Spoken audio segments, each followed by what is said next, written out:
بسم اللہ الرحمن الرحیم۔ نبی کریم صلی اللہ تعالیٰ علیہ وآلہ وسلم نے فرمایا کہ اللہ عز و جل میری امت میں سے 10 طرح کے افراد پر قیامت کے دن اظہار ناراضگی فرمائے گا اور ان کو جہنم میں ڈال دینے کا حکم فرمائے گا، اور ان کے جو چہرے ہوں گے بغیر گوشت کے ہوں گے۔ عرض کیا گیا یا رسول اللہ صلی اللہ علیہ وآلہ وسلم، وہ کون سے 10 لوگ ہوں گے؟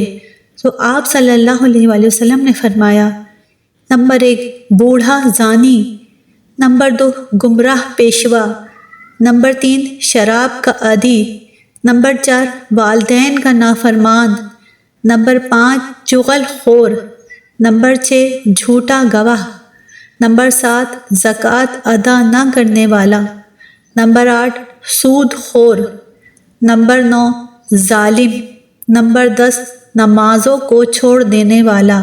اللہ کریم سے دعا ہے کہ اللہ تعالی ہمیں صراط مستقیم پر چلنے والا اور خوب خوب عبادت کرنے والا بنائے، آمین۔ زندگی رہی تو انشاءاللہ ایک اور ویڈیو لے کر حاضر ہوں گے۔ دعاؤں میں یاد رکھیے گا، اپنا خیال رکھیے گا۔ اللہ حافظ۔